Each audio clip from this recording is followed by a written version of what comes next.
Hello everyone, this is MJ and you are at my channel called Reading This Life. My channel is where we talk fiction, friends, and fun. Welcome if you are brand new and welcome back if you are a subscriber. In today's video, let's talk about the warning signs and how to overcome a reading slump.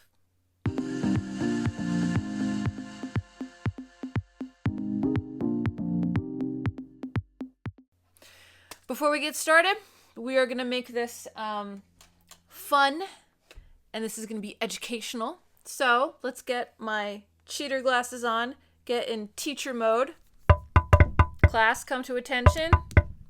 Come to attention. We're going to talk about reading slumps. Okay, comment down below and let me know if you have ever been in a reading slump. The reason why I'm doing this video, this is completely unscheduled. I felt as if I am in a reading slump.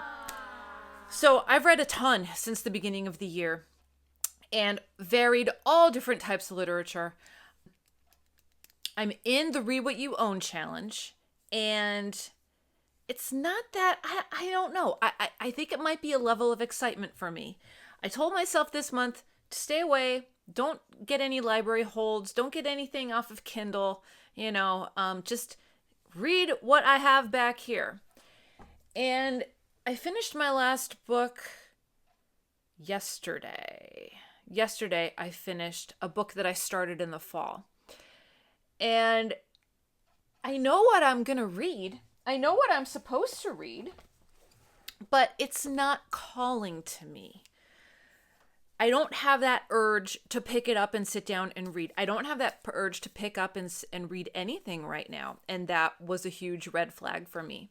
This morning I wake up early. You all know I wake up at stupid o'clock in the morning. And I decided to watch television instead of my dedicated reading time. That was it. I said, you are headed in a slump. You need to do something and get yourself out of it, because I know I love reading.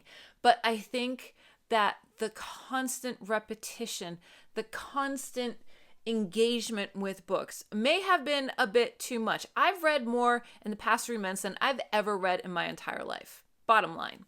And I think it's starting to catch up with me.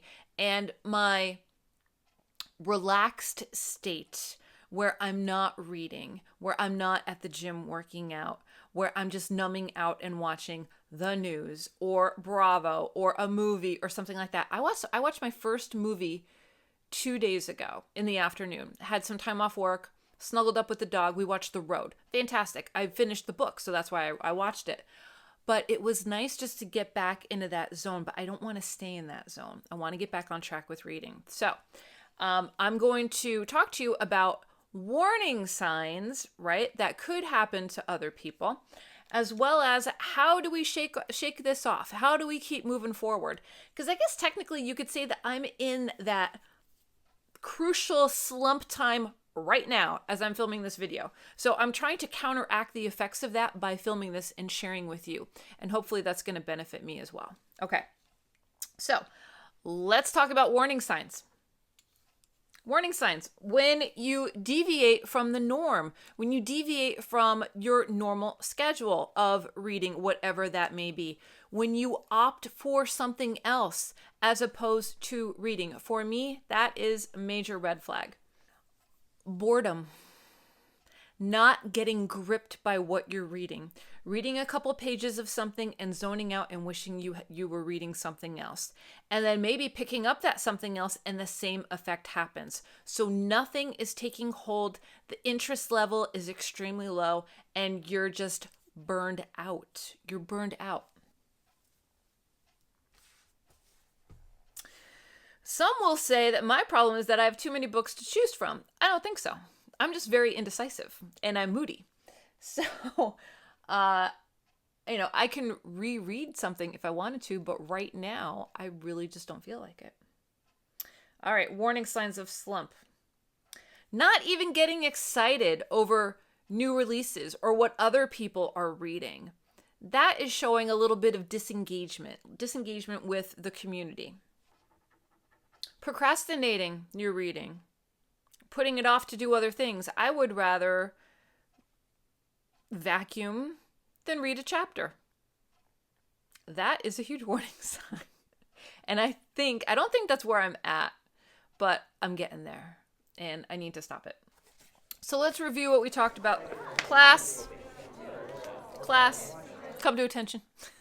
Let's review what we already covered. So we're talking about your dedicated time for reading is spent doing other things. Procrastination with reading, not feeling gripped with the material that you are reading, switching to something else, same thing.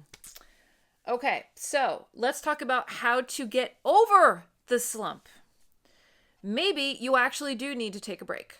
Maybe you actually do need to sit back and watch 1 or 2 more days of TV and movies. Maybe you need to fill that time with something else and get that feeling of that you miss reading, that you miss it, that you wish it were back. Get the love back. Bring it on back. I would say that would be a good solution to getting out of a slump. A fine solution to getting out of a slump that I think is going to work for me is completely switching genres. Read something that you normally do not read. Maybe you'll enjoy it. So for me, I have a mystery. I literally just read the introduction yesterday, and I want to finish this week. I don't read mysteries. It's March Mystery Madness. I received this as a gift. I said, I'm going to read it and see what happens. So I'm hoping sitting down and reading this is going to get me engaged again, because this is something that I normally do not read. Buddy reading with someone is a great tip to get out of a slump. Getting a buddy read going. I have a buddy read going, but I kind of dropped it. I'm a bad buddy. And I'm supposed to be reading tomorrow, but I think that might be a part of my slump. I don't know if I really want to read that. I know I have to, but Kelly Hooked on Books, get me to start reading this book again. Buddy reads. Accountability. The accountability factor can help with the slump. Seeking out group reads. Seeking out buddy reads. Engaging in BookTube events. I'm not really dialed into any events this month.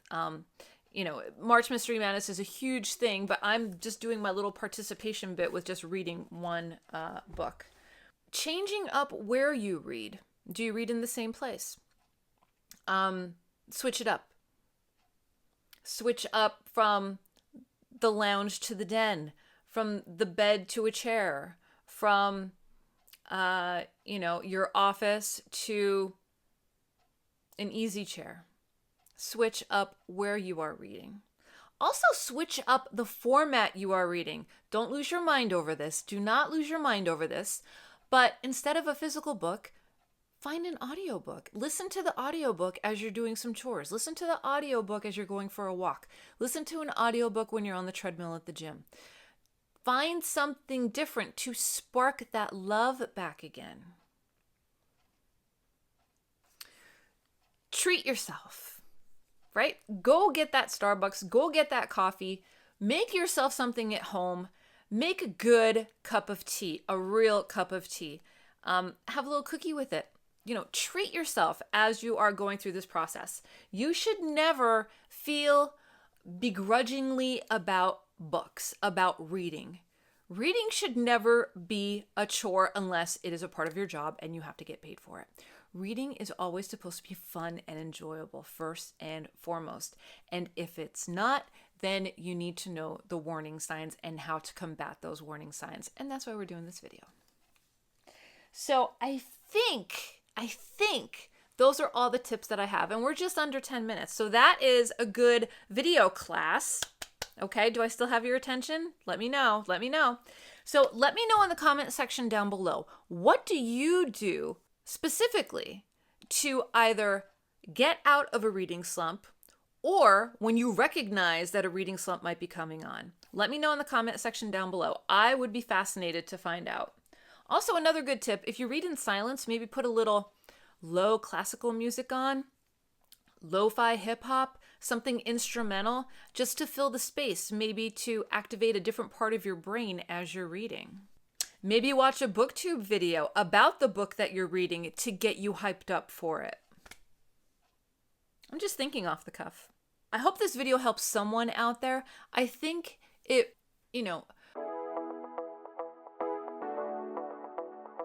my longest reading slump is when I was in graduate school. It lasted for 3 years. I had a 3-year reading slump. Basically because I went to school on the weekends and I worked during the week and I had zero time. So I had 2 8-hour days on the weekends for 4 classes. And it was a lot. It was a lot, but I did it. And I remember my first day, people saying, does anybody read for pleasure in here? And I raised my hand and they're like, you're not going to read for 3 years. And I'm like, what are you talking about? And they're like, you're not going to have time to read for 3 years. They were right. And it took me a while to get back in the groove of things. That was my longest reading slump ever. And that wasn't by choice. That was by forced choice, I guess. Okay. So I think we're good. Class, are we good? Do I still have your attention? Class? All right. So I hope everyone is doing well. Make sure that you are taking care of yourself so you can take care of others. Like I said, comment down below and let me know, what are your tips, tricks, and hacks for dealing with a reading slump? And I will see you in my next video, whether it be sooner or later. So until next time, everyone. Class dismissed. Hooray!